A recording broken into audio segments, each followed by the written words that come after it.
नमस्कार, NH1 news देख रहे हैं आप और मैं हूं हिमांशु शर्मा। कल हमने आपको झज्जर की तस्वीर बताई जहां पर कटरा से जो वाटर सप्लाई आती है गर्मियों के दिनों में जब भीड़ बढ़ जाती है और पानी की कमी हो जाती है कटरा में, वहां पर प्रोटेस्ट हो रहा था क्योंकि एडमिनिस्ट्रेशन ने और जल शक्ति विभाग ने वाटर पॉइंट पे कंट्रोल कर लिया। उससे पहले वहां के लोग उस वाटर पॉइंट पे कंट्रोल करते थे।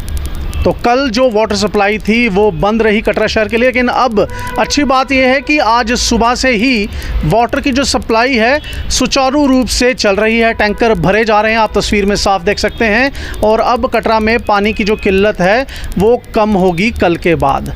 और अब के हालात हम आपको बता दें तो इस समय एडमिनिस्ट्रेशन और जल शक्ति विभाग के अधिकारी वहां पर बैठे हुए हैं वाटर पॉइंट पर और वही कंट्रोल लिए हुए हैं इस पूरे सिस्टम का।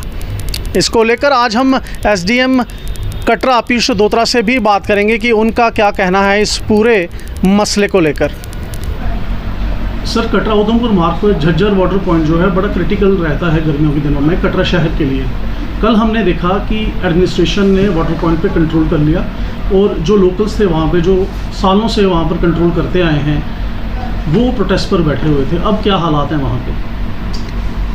देखिए, आपने बड़ी अच्छी तरह समराइज़ कर दिया कि झज्जर वाटर पॉइंट सबसे इम्पोर्टेंट वाटर पॉइंट है जो आपका ऑलमोस्ट 70% टैंकर की वाटर रिक्वायरमेंट्स को कटरा टाउन के फुलफ़िल करता है। अब था क्या, हम प्रशासन को ये बहुत शिकायतें आ रही थी कि वाटर क्राइसिस की आड़ में जो सबसे बड़ा वाटर पॉइंट है जो केटर कर रहा है टैंकर्स को, वहाँ पर मनमानी की जा रही है, मनमाने दाम लगाए जा रहे हैं, जिससे जो टैंकर फैसिलिटी है वो ज़्यादा रेट्स पे नॉर्मल लोगों को मिल रहा है, कंज्यूमर्स को ज़्यादा पे करना पड़ रहा है जी।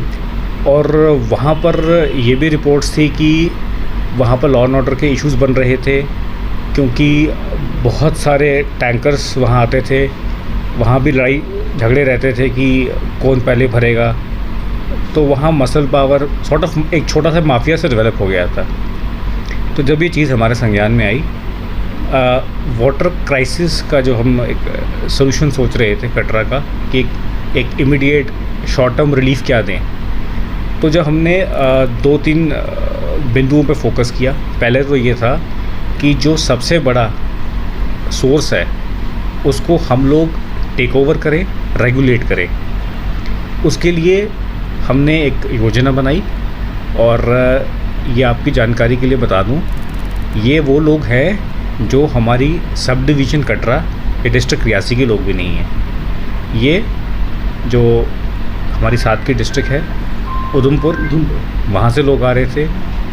मुझे बड़ी हैरानी हुई कि एक साथ के डिस्ट्रिक्ट के लोग यहाँ पर आके मनमानी करें, क्योंकि जो वाटर है ये किसी का पर्सनल रिसोर्स नहीं है। ये वाटर रिसोर्सेज एक्ट अगर आप सरकार ने जारी किया है, ये कॉमन रिसोर्स है और इसका इस्तेमाल भी आम जनता के लिए हो और जो जल शक्ति डिपार्टमेंट है वो इसको रेगुलेट करे।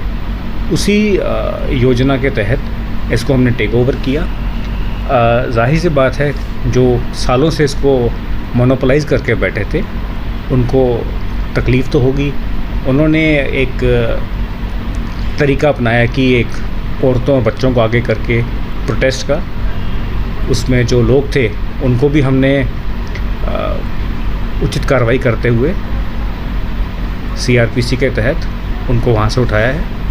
लेडीज़ को भी समझाया गया है, वहाँ से डिस्पर्स किया गया है। जब भी कोई मेजर हम फैसला करते हैं, थोड़ा तो होता है, एक आध दिन पानी का सोर्स बंद रहा, बट मैं आपकी जानकारी के लिए बता दूं, रात से हमने उसको, हालांकि उन्होंने सोर्स पे डैमेज भी किया, हमने हमारे जो जल शक्ति विभाग के लोग हैं उन्होंने बहुत अच्छा काम करते हुए रातों रात इसको फंक्शनल किया और रात से ही टैंकर सुविधा इंश्योर की।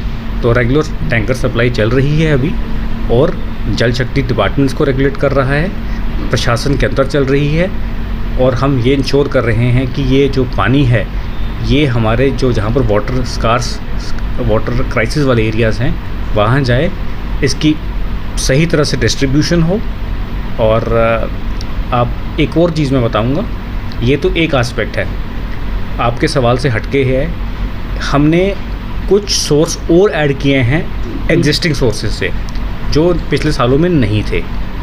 वो उसमें एक हमारा भागता में सोर्स है, वहाँ पर हमने जब इस सोल्यूशन के लिए हम देख रहे थे वाटर क्राइसिस क्या होगा, हमने देखा बहुत सा पानी रन ऑफ में निकल जाता है जो टैप नहीं हो रहा था।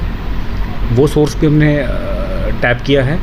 वहाँ से अभी तक तो हम पायलट बेस पे सोच रहे हैं कि 25 से 30 टैंकर पर डे वहाँ से हम फिल करेंगे जी। और देखेंगे कि वहाँ से जो वहाँ पर जो स्टेशंस बने हैं, डगवेल्स बने हैं, क्या उससे कोई उन पे फ़र्क आता है। अगर नहीं होगा तो हम इसको और बढ़ाएंगे। तो इन शॉर्ट प्रशासन वो सारे स्टेप ले रहा है जो लेने चाहिए वाटर क्राइसिस को मिटिगेट करने के लिए और लोगों को पानी उपलब्ध कराने के लिए। सर, जब से गर्मी बढ़ी है तब से दिख रहे थे कि टैंकर्स के जो प्राइसेस हैं या ट्रॉलीज़ के प्राइसेस हैं वो 3-4 हो गए थे। तो क्या अब जबकि प्रशासन के अंडर ये सब सिस्टम आ गया है, खासकर झज्जर की बात करूं, तो प्राइसेस को सेट किया गया है, रेगुलेट किया गया है या अभी भी मनमर्जी चलेगी? देखिए, एक चीज़ जो माफिया ऑपरेट कर रहा था, तो आपका सवाल का जो जवाब है आपके सवाल के अंदर ही है कि जब कोई प्राइवेट एंटिटी किसी को रेगुलेट चलाएगी तो वहाँ पर मनमर्जी चलेगी। पर्पस यही था हमारा टेक ओवर करना कि हम सोर्स से लेकर कंज्यूमर तक इसको रेगुलेट करें। डीसी साहब ने हिदायत दी है कि इसके रेट विभाग तय कर ले या डिस्ट्रिक्ट एडमिनिस्ट्रेशन तय कर लेगी। अभी जो 1500 रुपये का जो रेट टैंकर चल रहा था उसी पे दिया जाएगा और जो इवन डिपार्टमेंट रॉयल्टी लेगा जल शक्ति, और हम फ्यूचर में प्लान करेंगे कि हम झज्जर को एज कमर्शियल फिलिंग पॉइंट बना दें जो हमारी सब डिवीज़न में नहीं है। उससे क्या होगा, जो पैसा आएगा या तो हम रेड क्रॉस में उसका इस्तेमाल करेंगे या फिर जो डिपार्टमेंट की जो फैसिलिटीज़ हैं उनको ऑगमेंट करने के लिए करेंगे। तो बेटर रेगुलेशन होगी तो मनमर्जी नहीं रहेगी, इन्फोर्समेंट और बेटर कर दी जाएगी। सर, जो लोग प्रोटेस्ट पे बैठे हुए थे उनको लेकर एडमिनिस्ट्रेशन ने क्या कार्रवाई की है या क्या कार्रवाई और आगे करेगा अगर वो प्रोटेस्ट जारी रखते हैं किसी भी तरीके? देखिए, प्रोटेस्ट मैं अपने घर से बाहर जाके किसी के और के घर में प्रोटेस्ट करूं, प्रोटेस्ट का कोई एक कॉज भी होना चाहिए ना। इस प्रोटेस्ट का कॉज नहीं, जैसे मैंने बताया, वो उधमपुर के लोग हैं, उन पे प्रशासन ने उचित कार्रवाई की है। हमारे जो मैंने कहा कि उनको कस्टडी में ले लिया गया है, अब उनसे आगे की कार्रवाई पुलिस करेगी। और आप एक मन मर्जी से एक रिसोर्स को, आप एक कॉमन रिसोर्स को आप मोनोपोलाइज़ करके उसकी ब्लैक मार्केटिंग कर रहे हैं, तो उस पर वो सब धाराएं लगाई जाएंगी जो इस तरह के क्राइम्स में की जाती हैं। प्रोटेस्ट यहाँ पूरा कटरा टाउन सफ़र कर रहा है because of shortage of water, और कुछ लोग जो हमारे एरिया के हैं भी नहीं, हमारे रिसोर्स की ब्लैक मार्केटिंग करें, वो तो प्रशासन नहीं होने देगा। तो इसलिए कोई वाजिब नहीं है प्रोटेस्ट का कारण। देखिए हिमांशु जी, शुक्रिया बोलने के लिए। जैसे कि पहले आपने मेरे को पूछा कि अभी क्यों स्टार्ट हुआ है, ये हमें जैसे ऑर्डर आया है हमारे डीसी साहब का, जैसे उन्होंने बोला है कि इसको अपने उसमें ले लेना है। इसका ये है, पहले इसका जो माफिया चल रहा था जो पहले ऑपरेट कर रहे थे वो यहाँ के थे भी नहीं, वो बेसिकली रियासी डिस्ट्रिक्ट के नहीं थे, वो उधमपुर डिस्ट्रिक्ट के थे। तो इसलिए अब हमने इसको लिया है, तो अब चला रहे हैं। तो दीपित जी, बताया जा रहा है कि टैंकर के रेट्स बड़े हाई चले गए थे, तो अब जबकि जल शक्ति विभाग के अंडर सारा सिस्टम वहाँ का आ चुका है झज्जर का, तो क्या प्राइसेस को कंट्रोल किया जाएगा? क्या रेट इस समय चल रहा है? सर देखिए, जो फिलिंग का जो रेट ले रहे हैं वो 100 रुपीज़ ले रहे हैं विद प्रॉपर रिसिप्ट, 100 रुपीज़। तो हमने आगे सबको बोला हुआ है कि हम अपने से तो बोल रहे हैं, बाकी हमारे एसएम साहब, डीसी साहब, उनके साथ मीटिंग ले रहे हैं कि थोड़ा रेट अपने थोड़े कम कीजिए। तो अब देखते हैं आगे क्या होता है। तो आपने सुना इस पूरे मसले को लेकर, झज्जर वाटर पॉइंट के मसले को लेकर एसडीएम पीयूष दोत्रा का क्या कहना है। उनको ये कहना है कि जो लोग इसको आज तक ऑपरेट कर रहे थे वो रियासी डिस्ट्रिक्ट के भी नहीं हैं और एक तरह से माफिया क्रिएट किया गया था और मनमाने पैसे वसूले जा रहे थे हर एक टैंकर के। लेकिन अब ये प्रशासन के अंडर आ गया है, जल शक्ति विभाग के अंडर आ गया है और जल्दी ही टैंकर के प्राइसेस भी तय किए जाएंगे।